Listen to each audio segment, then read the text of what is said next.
Hello guys, welcome back to my channel. आज का topic बहुत इंटरेस्टिंग होने वाला है क्योंकि आज मैं आपको समझाने वाली हूँ आखिर किन पुरुषों का अंडकोश सिकुड़ जाता है, क्या कारण होता है उनके अंडकोश के सिकुड़ने के पीछे। क्या अंडकोश के सिकुड़ने से टेस्टोस्टेरोन के उत्पादन में, शुक्राणु के उत्पादन में कमी आ जाती है, क्या पिता बनने में असमर्थता आ जाती है, या फिर उसका उपचार क्या होता है, कैसे इसको हम ट्रीट कर सकते हैं। इन सभी चीज़ों को आज वीडियो में हम कवर करेंगे। इस वीडियो को बिना स्किप करे लास्ट तक देखना, आपको हर एक बात समझ में आएगी।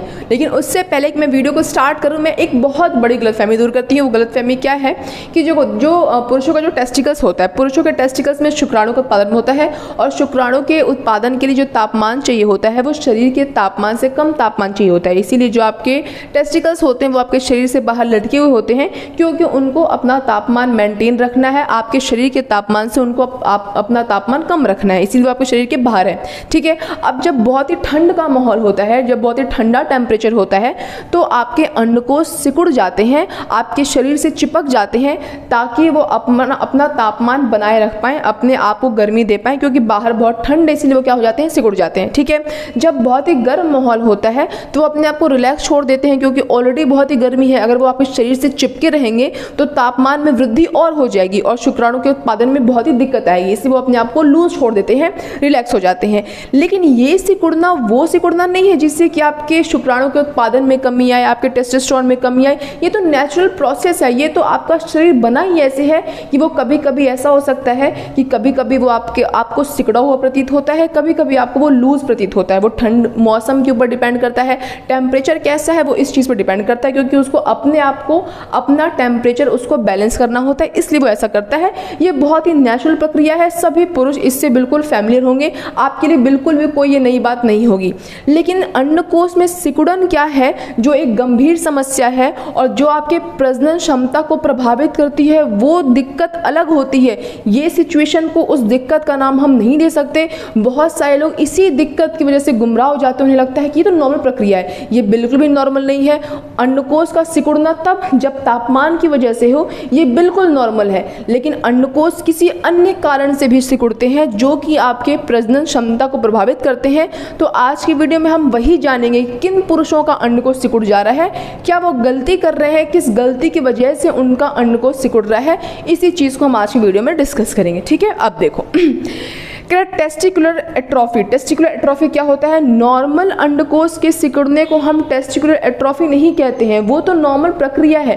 टेस्टिकुलर एट्रोफी का मतलब होता है कि अंडकोश का सिकुड़ना निम्न कारणों से। वो निम्न कारण क्या है? देखो लिखा हुआ है, ये स्थिति भिन्न है, यह आपके प्रजनन क्षमता को गंभीर रूप से प्रभावित कर सकती है। कौन सी स्थिति? वो स्थिति जो नॉर्मल प्रक्रिया की वजह से आपका अंडकोश नहीं सिकुड़ रहा, कुछ कारणों की वजह से आपका अंडकोश सिकुड़ रहा है। वो कारण क्या है, हम आगे पढ़ते हैं। देखो लिखा हुआ है किन लोगों को यह समस्या होती है। तो देखो लिखा हुआ है संक्रमण, शराब का दुरुपयोग। शराब का दुरुपयोग मतलब होता है, शराब का दुरुपयोग ही होता है गाइस, शराब का कोई उपयोग नहीं होता है। जो लोग अत्यधिक शराब का उपयोग करते हैं, सेवन करते हैं, संक्रमण से किसी जूझ रहे हैं या फिर स्टेरॉइड ले रहे हैं, इन कारण से भी अंडकोश लोगों के सिकुड़ जाते हैं। और ये कारण वो नॉर्मल कारण नहीं है। अगर आपका जो अंडकोश है वो इन कारणों से सिकुड़ रहा है, मतलब आपको टेस्टिकुलर एट्रोफी है और डेफिनेटली ये आपकी प्रजनन क्षमता को प्रभावित करेगी। और भी कारण है, जैसे कि यह स्थिति लैडिक कोशिकाओं और जर्म कोशिकाओं के क्षति के कारण पैदा होती हैं। लैडिक कोशिका और जर्म कोशिका मतलब होता है कि जो लैडिक कोशिका होती है ये आपके टेस्टोस्टेरोन का उत्पादन करती है और जो जर्म कोशिका होती है वो आपके शुक्राणु का उत्पादन करती है। तो जब लैडिक कोशिका और जर्म कोशिका को नुकसान पहुंचता है, नुकसान के कारण जो आपको टेस्टिकुलर एट्रोफी यानी कि आपके अंडकोश में सिकुड़न पैदा हो जाती है। अब देखो इसमें क्षति हो रही है, इसका नुकसान हो रहा है। इसके नुकसान के पीछे, इसके क्षति के पीछे जिम्मेदार कौन होता है? इसके क्षति के पीछे जिम्मेदार सिर्फ और सिर्फ आप लोग होते हैं। जिनको ये समस्या हो रही है वो होते हैं, उनकी जीवन शैली बहुत खराब है, जिस कारण से क्या हो रहा है, उनके जो लैडिक कोशिकाएं हैं जो कि टेस्टोस्टेरोन का उत्पादन कर रही हैं, वो क्या आ रहा है, उसमें उसको क्षति पहुंच रही है। जो शुक्राणु का उत्पादन कर रहे हैं, जर्म सेल्स, उनको क्षति पहुंच रही है, जिसके कारण से आपके अंडकोश क्या हो रहे हैं, सिकुड़ने लग रहे हैं। उसके लक्षण भी होते हैं। लक्षण कैसे होते हैं कि जैसे मान लो कोई बहुत ही अभी बच्चा है, छोटी उम्र का है, तो जब उसकी प्यूबर्टी आती है तो उसके शरीर में बहुत सारे चेंजेस होते हैं। उसके हेयर ग्रोथ होते हैं, मूछें आती हैं, दाढ़ी आती हैं, आवाज़ उनकी भारी होती है, जो लड़कों में चेंजेस की मैं बात कर रही हूँ।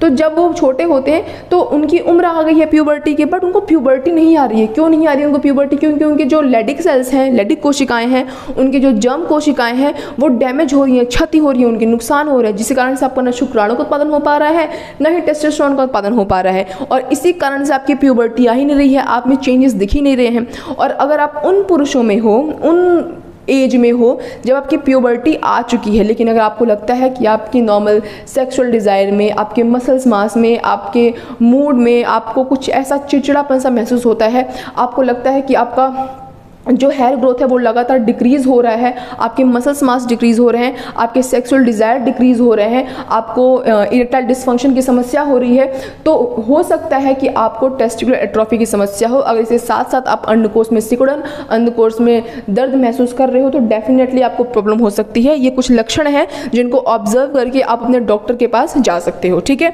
तो ये वो बता दिया मैंने आपको सिम्टम्स जो कि आपको लक्षण नजर आएंगे। तो ये और किन लोगों को होता है वो बता रही हूँ मैं आपको साथ ही साथ। कह रहा और किसी भी उम्र के लोगों को प्रभावित कर सकती है, कोई पर्टिकुलर उम्र नहीं होता, ऐसा कुछ नहीं होता कि सिर्फ इन्हीं को ही ये समस्या होगी।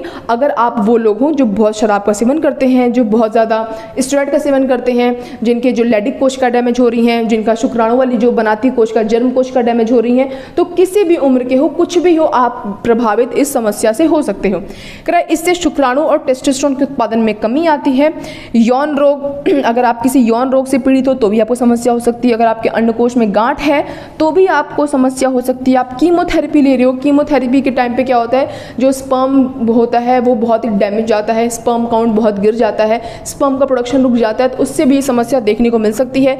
बहुत शराब का सेवन करते हो, वृषण मरोड़ जैसी समस्या है तो आपको टेस्टिकुलर एट्रोफी यानी कि आपके अंडकोश में सिकुड़न पैदा हो सकती है, जो कि आपके प्रजनन क्षमता को प्रभावित कर देगी और बहुत ही बुरी तरीके से कर देगी। स्टार्टिंग स्टेज में अगर आपने इसका ट्रीटमेंट स्टार्ट नहीं कराया तो लास्ट स्टेज में इसका ट्रीटमेंट संभव भी नहीं हो पाता है, आपको सर्जरी में भी जाना पड़ सकता है, आपको सर्जरी भी करानी पड़ सकती है। और ऐसा भी हो सकता है कि सर्जरी के बाद आपको इरेक्टाइल डिस्फंक्शन वगैरह की समस्या हो जाए और आप इरेक्शन बनाने में नाकामयाब हो जाओ, ठीक है। आगे देखो लिखा हो उपचार की बात करें हम तो दवाओं के सेवन से भी अगर अर्ली स्टेज है तो आप इसको ट्रीट कर सकते हो। अदरवाइज HRT का मतलब होता है हार्मोनल रिप्लेसमेंट थेरेपी का भी आपको सहारा लेना पड़ सकता है, सर्जरी का सहारा लेना पड़ सकता है, और जीवन शैली में परिवर्तन करके भी आप इस समस्या से छुटकारा पा सकते हो। तो ये रहा हमारा पूरा आज का कंप्लीट टॉपिक। मैं उम्मीद करती हूँ आपको आज का टॉपिक समझ में आया होगा, इंटरेस्टिंग लगा होगा, इन्फॉर्मेटिव लगा होगा। ऐसे और इंटरेस्टिंग इन्फॉर्मेटिव टॉपिक्स के लिए मेरे चैनल को सब्सक्राइब कर देना और मेरे वीडियो को एक लाइक ज़रूर करना। That's all, bye guys.